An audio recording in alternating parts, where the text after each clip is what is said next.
Oke, next kita ke tim 5. Ada Mas siapa nih di tim 5? Mas Haryo, timnya Mas Haryo nih, sama Mas Ilham dan Mas Garin. Silakan. Kan udah kelihatan belum? Sudah, Mas. Oke.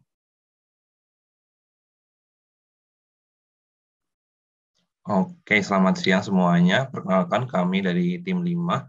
Siang ini kami akan mempresentasikan BI model untuk gudang darurat di PMI. Nah, ini outline presentasi dari kami terdiri dari Objective Problem Solution, Data Pre-Processing, MVP Preview, dan Demo.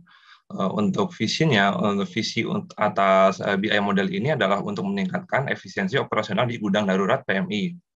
Nah, untuk meningkatkan efisiensi itu, kami ada goals yang harus dicapai untuk meningkatkan efisiensi tersebut. Nah, untuk meningkatkannya, kami ada inisiatif, yaitu Data Ingestion Program dan Operasional Dashboard. Nah, isu utama yang kami angkat pada BI model ini itu beberapa item yang kadaluarsa dalam jumlah yang banyak, lalu banyak barang yang tidak tervalidasi dan memiliki missing value, lalu jumlah stok yang harus diantisipasi, dan persediaan barang yang harus disiapkan secara FIFO dan FIFO.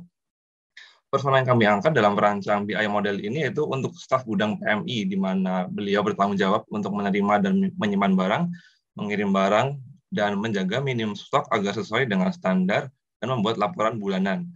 Solusi yang kami tawarkan yaitu dashboard yang dapat membantu staf gudang, lalu program dan input data pipeline agar pencatatan data barang masuk dan keluar secara otomatis.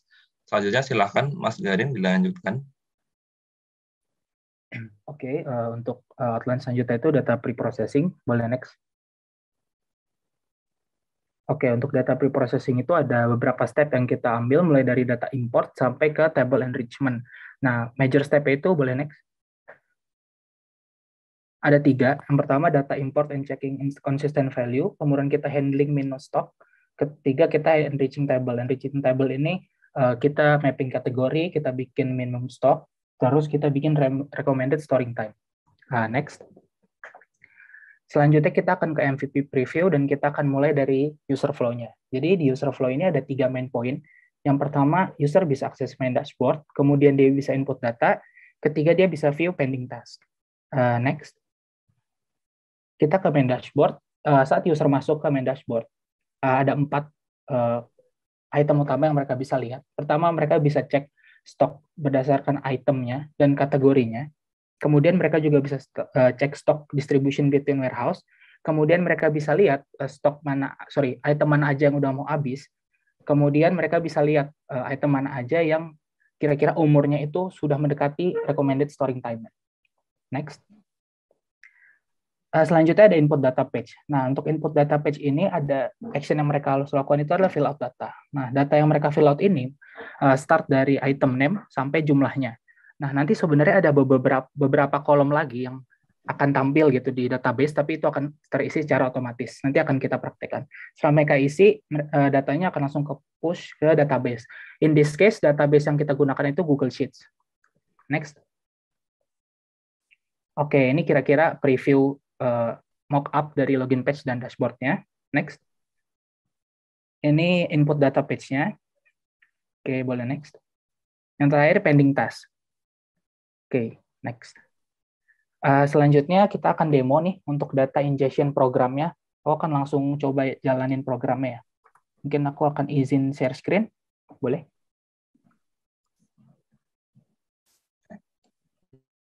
Gimana caranya? Stop. Yes. Aku akan langsung share screen ya. Oke, hopefully udah kelihatan semua ya. Oke. Kalau udah kelihatan, jadi kita akan store master table-nya di Google Sheets, terus data warehouse-nya pun di Google Sheets. Nah, apa yang akan kita lakuin? Kita akan isi stok. Let's say ada barang yang masuk ya. Oke, kita isi barang, let's say mie instan.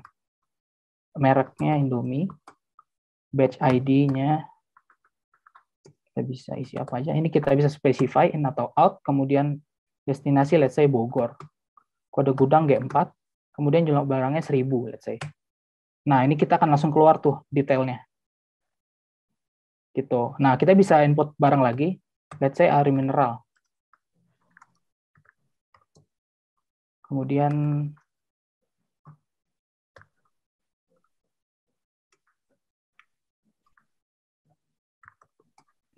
let's say ini jumlah barangnya. Let's say kita udah selesai, kita bisa klik N atau No. Nah, data ini akan langsung ke update ke sini, tuh, gitu. Nah, kita di sini manfaatin read and write API-nya Google Sheets. Itu untuk demo data ingestion-nya. Mungkin bisa next ke Mas Iqbal. Oke, izin share screen.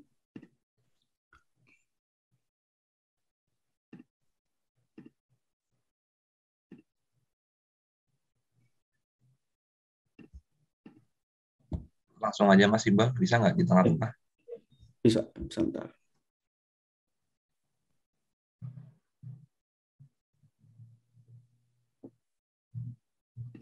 Aduh, nggak kelihatan ya.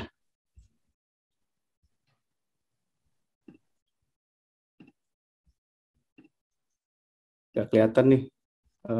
Izin mungkin bisa pakai punya Mas Garin, nanti saya ini. Yes, bisa. Wait ya. Oke. Kita langsung ke public tableau-nya. Ya. Hopefully kelihatan semua. Dari Figma dulu, Mas. Oke.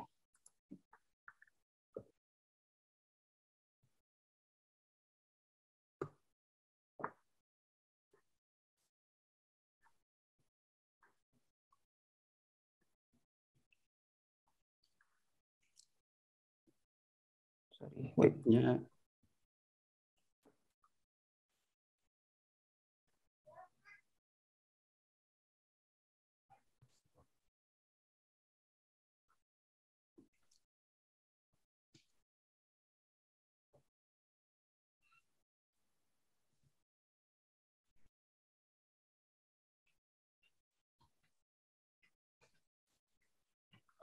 Kayaknya agak lemot sedikit nih. Mungkin kita bisa langsung Dari jelasin dashboard aja langsung ya. Jadi Yes. Selamat siang, nama saya Iqbal.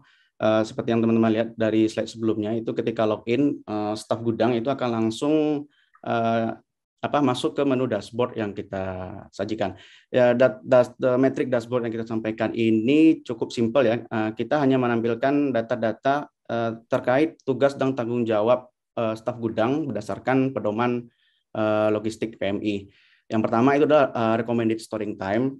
Ini adalah rekomendasi berapa lama suatu barang itu berada di gudang. Jadi yang kita tampilkan adalah barang-barang yang sudah melewati recommended storing time. Jadi staf gudang bisa mengetahui ini suatu barang ini sudah melewati storing time dan bisa melakukan tindakan terhadap barang-barang tersebut. Yang kedua adalah notifikasi berupa jumlah barang yang diprediksi akan segera habis dalam kurun waktu kurang dari 7 hari. Untuk detailnya bisa dilihat di view. Di situ bisa kita lihat bahwa barang-barang ini itu dalam waktu, misalkan yang pertama Sabun Lifebuoy itu dalam 3 hari itu diprediksi akan segera habis. Jadi staf gudang bisa langsung mengambil tindakan, apakah dengan mengisi ulang atau lapor ke PMI pusat. Kembali Mas.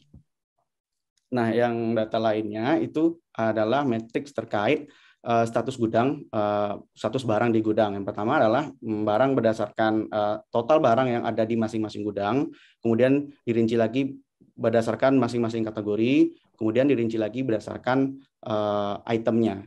Dan dashboard yang kita buat sudah kita bikin sedinamis mungkin, bisa kita filter per gudang, per tanggal, ataupun per nama barang. Kemudian bisa kembali ke Figma, Mas.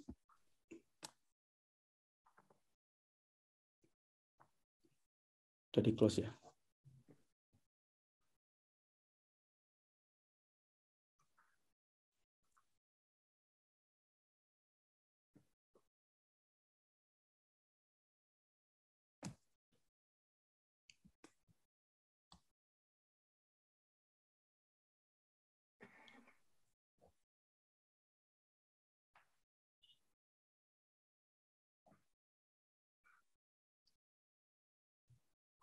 Awalnya kita menampilkan terjemahan dari sistem sistem yang dibuat oleh Mas Karin tadi, input data, itu kira-kira jika dalam bentuk web aplikasi, bentuknya adalah sebagaimana yang kita buat di Figma. Cuman mohon maaf tadi karena ada kesalahan teknis.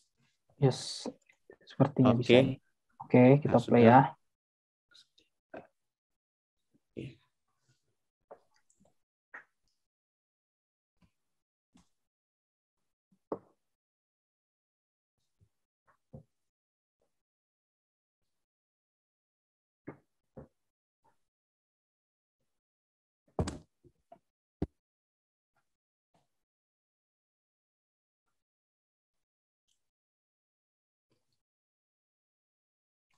Oke, jadi login ketika ketika staf gudang login, dia langsung masuk ke dashboard. Cuman dashboard yang kita tampilkan ini kan dalam Figma ya. Tadi bentuk akhirnya itu seperti yang ada di dalam Tableau tadi. Kemudian input data. Nah, input data Mas. Nah, ketika ada barang yang baru masuk, maka staf gudang akan klik rekam, kemudian mengisi data barang sesuai dengan barang yang masuk, kemudian save. Ketika sudah di-save, itu data yang di-input tadi langsung ada dan bisa dilihat rinciannya seperti pada layar. Kemudian ada lagi pending task untuk mengetahui tugas-tugas staf gudang di hari itu. Kemudian jika sudah bisa logout. Kira-kira itu dashboard dari tim 5. Terima kasih.